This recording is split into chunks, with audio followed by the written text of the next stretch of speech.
Bonjour à tous et j'espère que vous allez bien. Alors nous voilà dans une situation un peu exceptionnelle et chers tous, aujourd'hui je m'adresse à vous à travers une caméra. Alors tout d'abord, bienvenue chez moi et puis je suis ravie de me retrouver chez vous actuellement. Je n'aurai donc pas la joie aujourd'hui ni de voir vos réactions en live, ni même de pouvoir vous poser des questions, mais je ne doute pas que nous soyons en communion les uns avec les autres pour partager ce temps de la parole. Alors chacun de l'autre côté de nos écrans, nous pouvons tout de même partager tous ensemble la parole de Dieu qui anime nos vies et qui nous parle encore aujourd'hui. Pour cette première prédication en vidéo, je souhaitais que nous prenions des textes qui nous feraient du bien. J'ai donc choisi de vous lire le psaume 67 et un bout du psaume 46.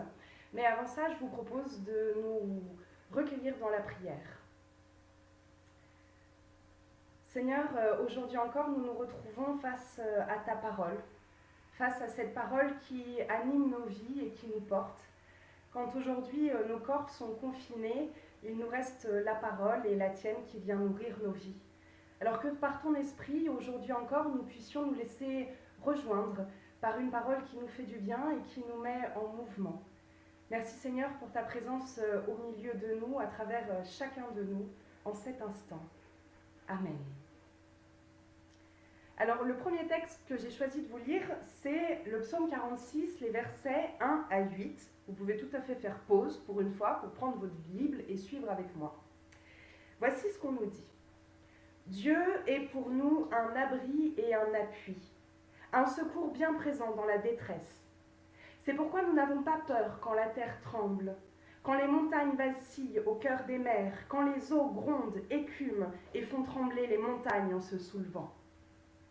Il est un fleuve dont les canaux réjouissent la cité de Dieu, le sanctuaire des demeures du Très-Haut. Dieu est en son sein, elle ne vacille pas. Dieu la secourt à l'approche du matin. Des nations grondent, des royaumes vacillent, il fait entendre sa voix, la terre s'effondre. Le Seigneur Yahvé des armées est avec nous. Le Dieu de Jacob est pour nous une citadelle. Voici donc la première lecture qui est le psaume 46. Et la seconde lecture que je vous propose, c'est le psaume 67. Le psaume 67. Voici donc ce qu'il nous dit. Que Dieu nous accorde sa grâce et qu'il nous bénisse, qu'il fasse briller sur nous sa face. Afin que l'on connaisse ta voix sur la terre, ton salut parmi toutes les nations. Les peuples te célèbrent, ô Dieu, tous les peuples te célèbrent. Les nations se réjouissent, elles poussent des cris de joie, car tu juges les peuples avec droiture, tu conduis les nations sur la terre.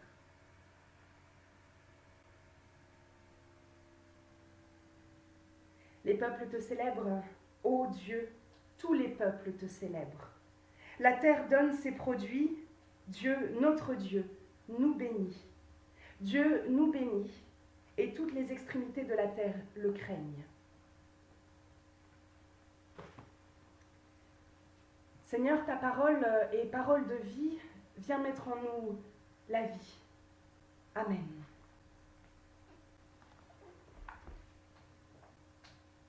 Alors oui, je le crois, ces psaumes nous font du bien. Le psalmiste prie Dieu et au creux de sa foi, nous retrouvons la protection, l'appui, la bénédiction, tout ce dont nous avons besoin en cette période de confinement.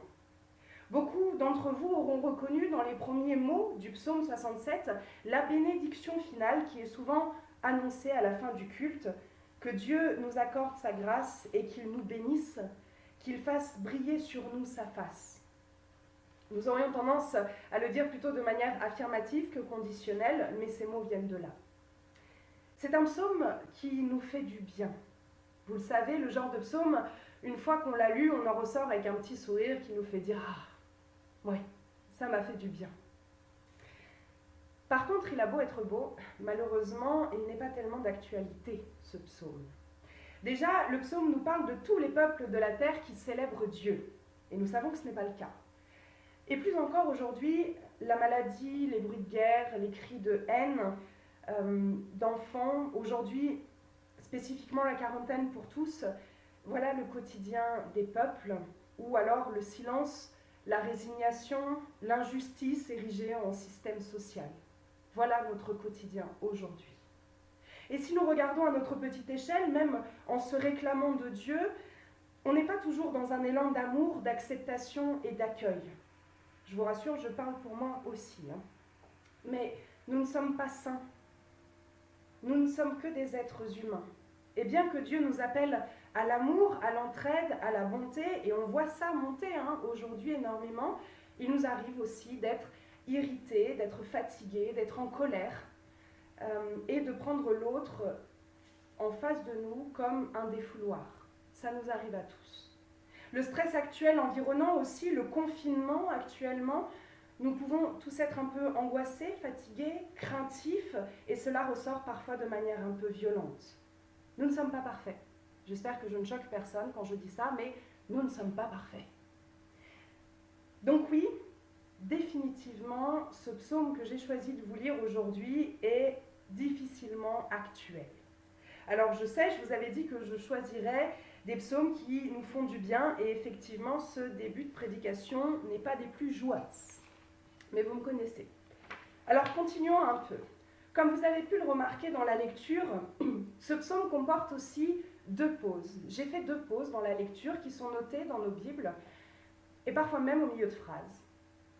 Cela peut nous paraître un peu étrange, mais rien que cela peut déjà rejoindre l'actualité de nos vies, quand bien même ce psaume en entier ne serait pas.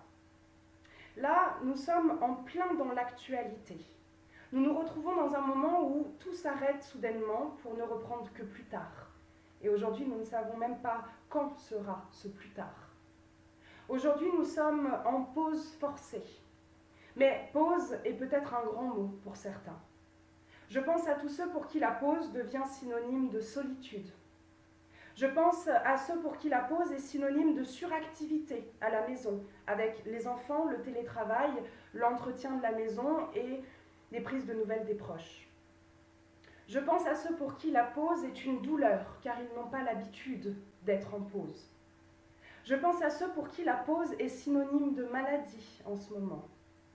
Je pense aussi à ceux pour qui la pause est synonyme de suractivité et de danger au travail. Je pense aux médecins, aux infirmiers, aux soignants, aux pharmaciens, aux caissiers ou toute autre personne qui donne aujourd'hui tout son temps pour combattre au mieux cette crise et nous accompagner tous.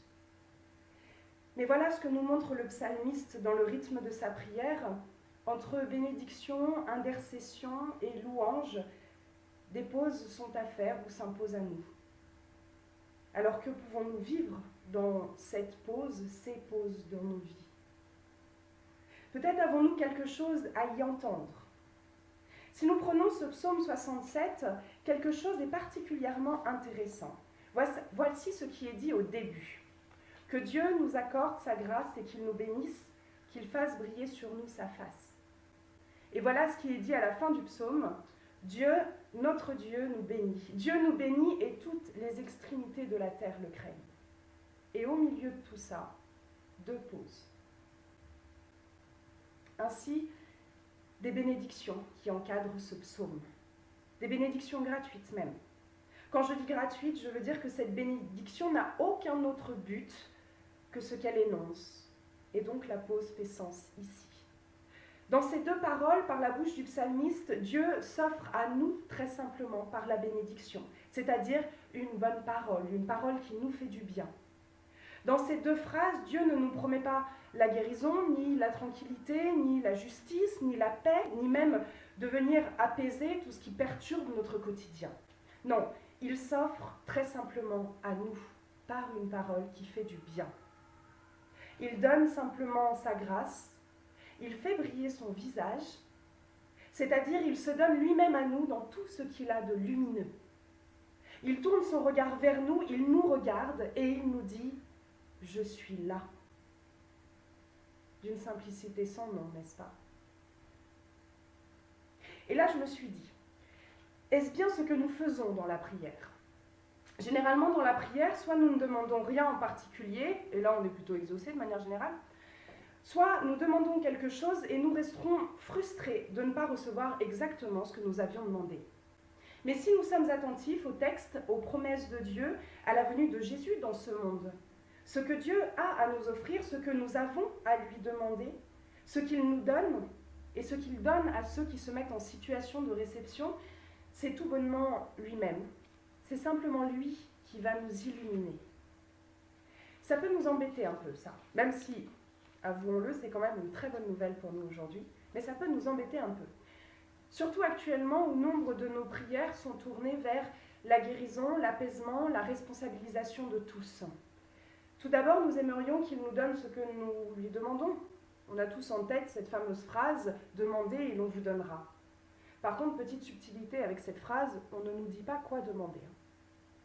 Donc nous aimerions bien que Dieu nous donne ce que nous lui demandons.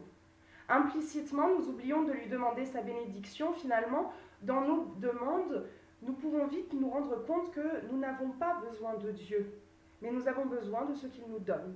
C'est comme ça. Ça me fait un peu penser à quelqu'un qui irait chez sa grand-mère parce qu'elle lui donne toujours une enveloppe bien fournie avec des sous à l'intérieur. Nous prenons trop souvent Dieu pour une grand-mère à cadeaux, un peu encombrante mais intéressante financièrement. Et à bien y regarder, de ce Dieu-là, le psaume n'en parle pas et la Bible n'en parle pas non plus. Là encore, ça nous gêne un peu. Si on reprend l'image de ce Dieu grand-mère, finalement, le cadeau, c'est l'enveloppe. Ce n'est pas la grand-mère.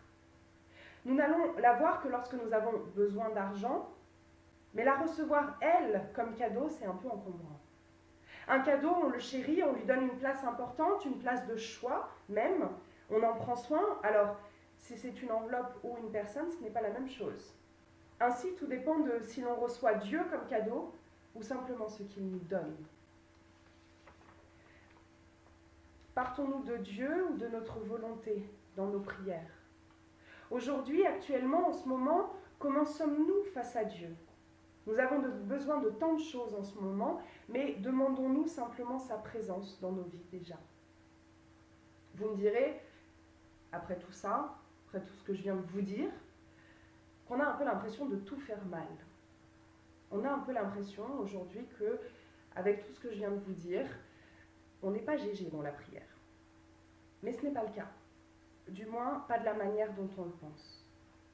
Je me suis posé la question de savoir si, par ce psaume, nous étions dans l'erreur vis-à-vis de la prière d'intercession, par exemple, qui actuellement est une prière qui traverse le monde, ou même lorsque nous prions Dieu de manière générale et que nous demandons du concret dans nos vies. Je ne crois pas que nous soyons dans l'erreur de demander à Dieu des choses, des éléments précis pour nos vies. Par contre, je crois même que le jour où ces choses que nous demandons à Dieu prennent plus de place que sa simple présence, alors là, oui, nous pouvons dériver. Parce que nous portons alors notre regard sur nous et non plus sur Dieu ou vers Dieu. Regardons le psalmiste au milieu de ses demandes, et il en a quelques-unes, il en vient toujours au final à braquer les projecteurs sur Dieu. Pourquoi ? Alors là, c'est le psaume 46 qui apparaît, et c'est une des raisons pour laquelle je vous l'ai lu. Pour le coup, le psaume 46 nous donne une réponse à cette question. Voilà ce qu'il nous dit. Dieu est pour nous un abri et un appui, un secours bien présent dans la détresse. C'est pourquoi nous n'avons pas peur. Le Dieu de Jacob est pour nous une citadelle. C'est très beau ça aussi comme psaume. Elle est magnifique cette confiance que le psalmiste met en Dieu. Mais qu'elle est difficile à trouver et à vivre pour nous quotidiennement. Quand dans le psaume 67 nous parlions de bénédiction, littéralement d'une parole qui fait du bien, ici on nous parle d'une promesse. Ce n'est pas quelque chose que l'on va construire de nos propres mains, mais c'est quelque chose qui nous est promis, qui nous est donné, mais c'est quelque chose qui est de l'ordre d'un abri, d'un appui, un secours, une citadelle même. C'est souvent bien difficile à voir dans des moments de détresse justement, et pourtant cela est. Et cela est surtout quand la terre de nos vies tremble, nous dit le psalmiste, quand les montagnes de nos cœurs vacillent, quand les eaux de nos esprits grondent, quand nos corps subissent la maladie ou l'isolement, quand nos cœurs subissent la fatigue ou la colère, quand nos mains deviennent stériles et que nos pieds sont surveillés.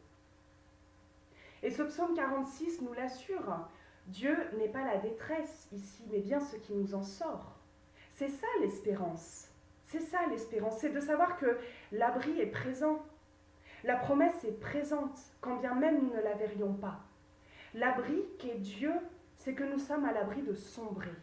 Et ça, c'est très important. Cette espérance-là, c'est que nous sommes à l'abri de sombrer. Et on a tellement envie de voir pour croire que parfois on baisse les bras.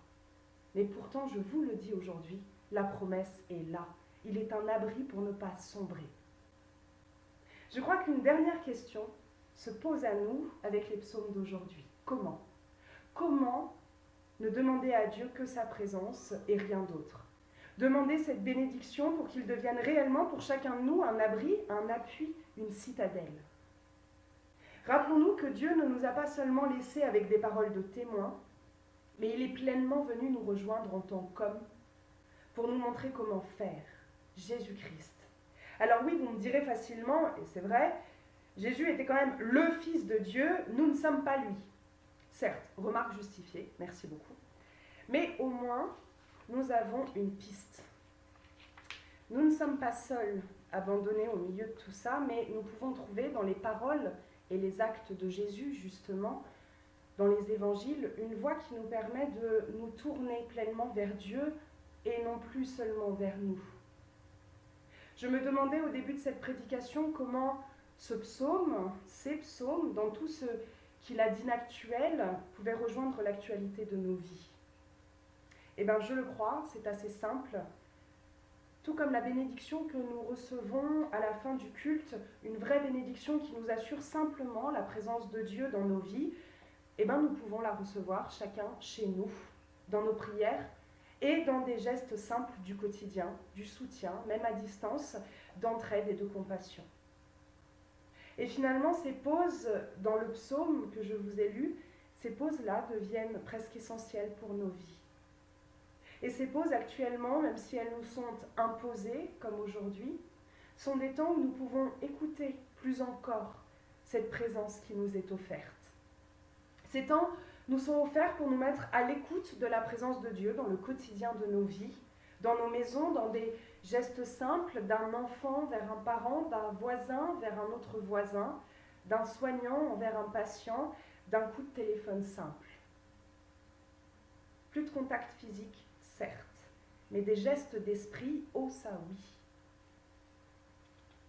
Confinement de nos corps, certes, mais confinement de nos cœurs, oh ça non, jamais. Nous pouvons recevoir aujourd'hui cette présence si nous écoutons autour de nous. Et nous pouvons également être porteurs de cette présence qui nous est offerte dans ce monde. Oui, Dieu se rend présent continuellement pour tourner sa face vers nous, nous regarder lumineusement et nous dire « Je suis là ». Amen.